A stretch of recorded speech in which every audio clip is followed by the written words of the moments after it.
Hello everyone, most welcome. चलिए शुरुआत करते हैं कुछ खास इंपॉर्टेंट क्वेश्चंस पॉलिटिकल साइंस के। मैं पिछले कुछ दिनों से आपको क्लासें नहीं दे पाया था। इसका कारण था किसी सरकारी कार्य के लिए बहुत ही बिजी था मैं। बट अब अपन कोशिश करेंगे कि जितना हो सकेगा मैं पॉलिटिकल साइंस की तैयारी आपको करा दूंगा और उसके बाद अब हिंदी साहित्य के लिए हम पूरी तरह से रेडी हैं। तो चलिए पहले कर लेते हैं पॉलिटिकल साइंस के कुछ खास इंपॉर्टेंट क्वेश्चंस। आप यहाँ पे देख सकते हैं। प्रश्न है कि पंचशील के सिद्धांतों की घोषणा कब और किसने की। दूसरा प्रश्न है 1989 में कौन सी घटना घटी जिसके कारण दूसरी दुनिया का पतन और शीत युद्ध की समाप्ति हुई। तीसरा क्वेश्चन है सिंधु नदी जल संधि कब और किसके मध्य हुई। और चौथा प्रश्न है भारत की परमाणु नीति के दो पक्ष बताइए। पांचवा प्रश्न है समाजवादी सोवियत गणराज्य कब अस्तित्व में आया। छठा प्रश्न है विदेश नीति से आप क्या समझते हैं। सातवां प्रश्न है भारत और नेपाल के संबंधों पर संक्षिप्त टिप्पणी लिखिए। और आठवां प्रश्न है हिंदी चीनी भाई भाई का नारा 1950 से 1962 के मध्य कैसे समाप्त हो गया। तो ये कुछ खास इंपॉर्टेंट क्वेश्चंस इसी प्रकार की अपनी सीरीज में जारी रहेंगे। ये क्वेश्चंस हिंदी और इंग्लिश मीडियम दोनों जो स्टूडेंट्स हैं उनके लिए रेडी हैं। तो पहला प्रश्न हमारा ये था कि पंचशील के सिद्धांतों की घोषणा कब और किसने की थी। तो देखो बच्चों, राइट आंसर रहेगा 29 अप्रैल 1954। तारीख याद रखना। कुछ खास जो डेट्स होती है वो आपको याद रखनी है ताकि आपके आगामी जितने भी आपके एग्जाम्स होंगे उसमें आपको हेल्प करेंगे। जो आपके कॉम्पिटिशन एग्जाम्स होंगे उसमें। तो 29 अप्रैल 1954 को भारत के तत्कालीन प्रधानमंत्री पंडित जवाहरलाल नेहरू और चीन के प्रमुख नेता चाउ एन लाई, याद रखना इनका नाम, चाउ एन लाई, इन दोनों नेताओं के बीच में संयुक्त रूप से पंचशील के सिद्धांतों की घोषणा हुई थी। इंग्लिश में क्वेश्चन लिखा हुआ है कि when and who announced the principles of Panchsheel. तो आंसर लिखेंगे आप on 29 April 1954 Indian prime minister Pandit Jawaharlal Nehru and Chinese premier Chou En Lai jointly announced the principles of Panchsheel. कब किए थे? 1954 में। तारीख याद रखना 29 अप्रैल 1954 को। नेक्स्ट क्वेश्चन नंबर 2 है 1989 में कौन सी घटना घटी जिसके कारण दूसरी दुनिया का पतन हुआ और शीत युद्ध की समाप्ति हुई जो 1945 से चल रहा था। तो इसमें आपको याद रखना है कि 1989 में पूर्वी जर्मनी की जनता के द्वारा बर्लिन की दीवार को गिराना जो है ये शीत युद्ध की समाप्ति का प्रतीक माना जाता है।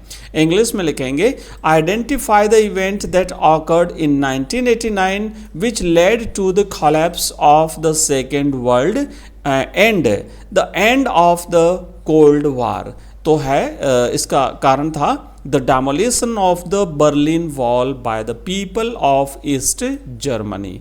नंबर 3 सिंधु नदी जल संधि कब और किसके मध्य हुई। तो आंसर लिखोगे सिंधु नदी जल संधि भारत और पाकिस्तान के मध्य सन 1960 में हुई थी। ये मोस्ट इंपॉर्टेंट क्वेश्चन है बच्चों, इसीलिए थोड़ा सा आप ध्यान देंगे इस क्वेश्चन पे कि ये जो संधि हुई थी सिंधु नदी का जो जल था उसके बंटवारे को लेकर के भारत और पाकिस्तान के बीच में। इसमें भारत की तरफ से भारतीय प्रधानमंत्री श्री जवाहरलाल नेहरू और पाकिस्तान के प्रमुख जनरल अयूब खान ने हस्ताक्षर किए थे। और वर्ल्ड बैंक की मध्यस्थता में ये संधि हुई थी। इसमें टोटल 6 जो नदियां हैं सिंधु, झेलम, चेनाब, रावी, व्यास और सतलज, इसमें से 3 नदियों का पानी पाकिस्तान यूज करेगा, 3 का भारत। इस प्रकार का समझौता दोनों राष्ट्रों के बीच हुआ था। इंग्लिश में क्वेश्चन है कि when and between whom was the Indus river water treaty signed. आप लिखेंगे कि the Indus river water treaty was signed between India and Pakistan in 1960। It was signed by India's Prime Minister Pandit Jawaharlal Nehru and Pakistan's Chief of Staff General Ayub Khan. Number 4 Bharat की परमाणु नीति के 2 पक्ष बताइए। तो देखो भारत परमाणु शक्ति संपन्न राष्ट्र है बच्चों, और भारत की परमाणु नीति के दो पक्ष हैं। पहला तो है कि भारत ने केवल आत्मरक्षा हेतु परमाणु बम का निर्माण किया है। पहले भारत कभी ये जो है वो इसका प्रयोग नहीं करेगा, और केवल अपनी सुरक्षा के लिए, केवल अपनी आत्मरक्षा के लिए ही, मतलब कि अगर भारत पर कोई परमाणु हमला करेगा तभी भारत जो है वो इनका उपयोग करेगा।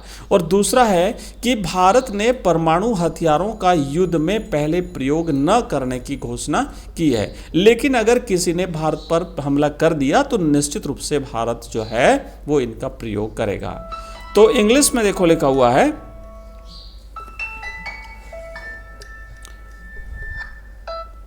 इंग्लिश में है कि tell two aspects of India's nuclear policy.